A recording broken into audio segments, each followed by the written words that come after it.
Assalamualaikum. Hai teman-teman, senang sekali bisa menyapa teman-teman semua. Dan buat kamu yang baru mampir di podcast ini, kenalin, aku adalah teman kamu yang akan berbagi rasa juga kisah untuk menemani pasang surutnya kehidupan ini. Masih sama seperti beberapa minggu terakhir, aku di sini akan berbagi rasa dan kisahku terutama tentang perjalanan kesehatan mentalku. Perlu dicatat, aku bukanlah terapis atau profesional, jadi jika kamu sedang memiliki masalah mental dan membutuhkan pertolongan dengan segera, kamu bisa langsung menghubungi profesional baik di platform online ataupun offline seperti puskesmas dan rumah sakit. Bisa juga kamu menggunakan layanan telepon di 119. Jika kamu membutuhkan teman untuk saling berbagi rasa dan kisah, aku dengan senang hati menyambutmu. Kita bisa saling support dan menguatkan. Meskipun hanya melalui pembicaraan satu arah, aku harap dukunganku untuk kamu tersampaikan. For staying alive. Kamu juga boleh banget menyalurkan energimu ya. Salurkan energimu melalui tulisan di kolom komentar. Baiklah, sesuai thumbnail yang teman-teman baca, episode ini aku akan berbagi pengalamanku saat dirawat di RSJ atau Rumah Sakit Jiwa. Setelah didiagnosis memiliki mental disorder, aku berada di tahap denial atau penolakan. Meskipun aku pergi ke psikiater atas kesadaran sendiri, secara sukarela tanpa paksaan dari siapapun, tak bisa dipungkiri sakit yang aku rasakan, stigma internal dan eksternal, serta kehidupan yang berubah drastis membuatku berada di tahap denial itu. Hingga ada satu kejadian yang membuat orang tuaku harus mempertimbangkan aku untuk dirawat di RSJ. Tentunya itu atas arahan psikiater. Awalnya aku menolak, tapi dengan bujukan orang tua dan aku berpikir panjang, akhirnya aku setuju. Ternyata RSJ tak semenyeramkan dengan apa yang aku pikirkan atau apa yang digambarkan di TV atau film-film. Itulah first impressionku saat masuk dan berbaur dengan pasien lainnya. Mereka seperti layaknya masyarakat pada umumnya, hanya saja sedang sakit. Ada yang ramah, perhatian, bahkan keibuan, suka banyak berbicara, ada juga yang pendiam atau bahkan pemarah. Di sana banyak sekali pengetahuan juga pengalaman yang bisa aku dapatkan.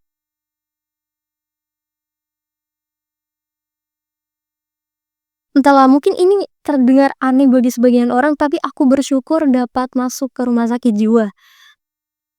Karena memang banyak pelajaran yang aku dapatkan di sana. Rasanya aku tak bisa mengungkapkan semuanya di sini. Oke, kita lanjut. Usia mereka beragam, ada yang seumuran denganku, dan dia sangat anggun dan cantik. Dari dulu, aku jika mau lihat perempuan seusiaku yang anggun, aku merasa termotivasi untuk ingin menjadi anggun. Padahal kata itu jauh sekali dari diriku.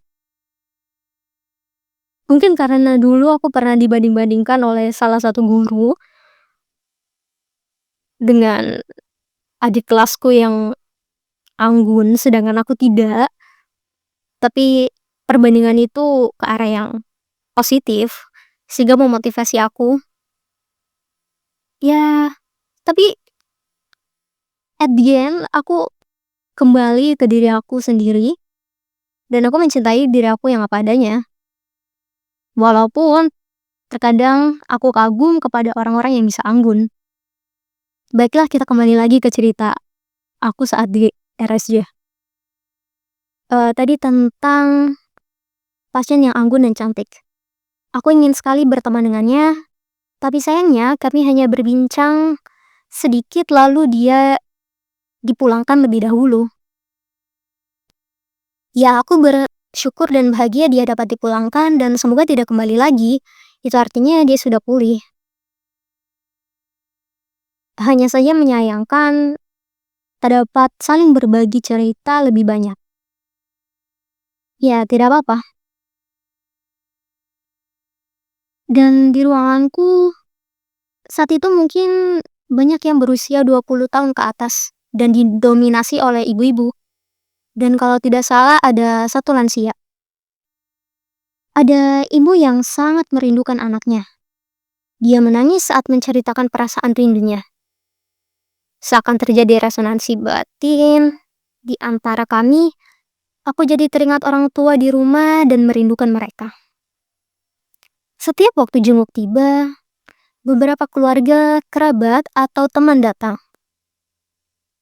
Jujur, aku iri saat melihat mereka bercengkrama. Tapi, aku tak menyalahkan siapapun. Selain masing-masing orang punya prioritas dan eh masalahnya sendiri-sendiri, ada banyak faktor yang membuat mereka tak bisa menjengukku dan tak apa, karena memang hanya sedikit orang yang tahu bahwa aku saat itu masuk ke rumah sakit jiwa. Dan orang tuaku sudah mengatakan bahwa mereka tidak dapat menjenguk karena jarak yang sangat jauh. Jadi hanya beberapa kali kami berbincang lewat telepon. Rasa rinduku pun semakin terobati saat ada paket dari orang tuaku. Mereka mengirimkan coklat kesukaanku dengan secarik surat yang membuatku sumringah dan semangat kembali untuk pulih. Selama kita mensyukuri nikmat dari Allah dan qanaah atau merasa cukup, itu adalah aset dan sumber kebahagiaan yang luar biasa. Jika terlalu fokus melihat rumput tetangga yang lebih hijau dan kita merasa iri atau dengki, kita tak akan pernah melihat warna-warni bunga indah yang mulai tumbuh di halaman kita sendiri. Kita tak akan pernah menyadari ada orang-orang yang dengan sabar dan dengan tulus menyayangi kita apa adanya. Kembali lagi, banyak kegiatan yang bisa aku lakukan di sesi rehabilitasi, tapi aku memilih menyulam dan hanya baca buku. Untuk pertama kalinya aku baca buku Harry Potter dan sangat tertarik. Meski sudah menonton filmnya, tapi membaca novelnya kemudian membuatku seperti memanggil kembali visualisasi memori saat dimana aku menonton film. Dan aku sangat menyukai satu buku karya akademisi psikologi Regis Mahdi. Judulnya Loving the Wounded Soul, mencintai jiwa yang terluka. Buku ini dalam bahasa Indonesia menceritakan perjalanan dan perjuangan Regis Mahdi dalam menghadapi depresi. Dan tentunya dengan pengetahuan dan keilmuannya sebagai lulusan program master dari Global Mental Health dari University of Glasgow, Inggris. Selain menjadi co-founder Pijar Psikologi, sebuah startup yang menyediakan informasi dan konsultasi gratis untuk masyarakat Indonesia, Regis Mahdi juga seorang dosen di Universitas Surabaya. Salah satu contoh bahwa mental disorder bukanlah penghalang untuk menghidupkan mimpi.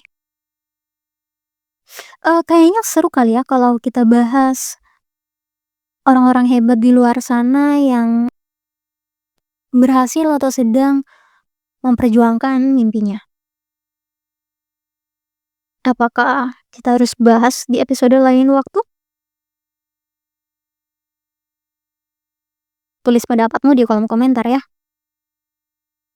Sebenarnya aku dirawat di RSJ 2 kali. aku akan berbagi pengalamanku saat dirawat kedua kalinya di episode berikutnya ya. Sedikit bocoran, aku akan bahas di mana ada satu dokter muda yang memiliki masalah atau kasus mirip denganku, juga kegiatan-kegiatan seru yang aku lakukan di sana. Oke, terima kasih teman-teman yang sudah mendengarkan sampai akhir. Agar tidak tertinggal info podcast Stay Alive, kamu bisa banget subscribe dan aktifin lonceng notifikasinya. Baiklah, tetap bertahan di tengah gempuran kehidupan yang tak mudah. Sampai jumpa di episode berikutnya. Stay alive!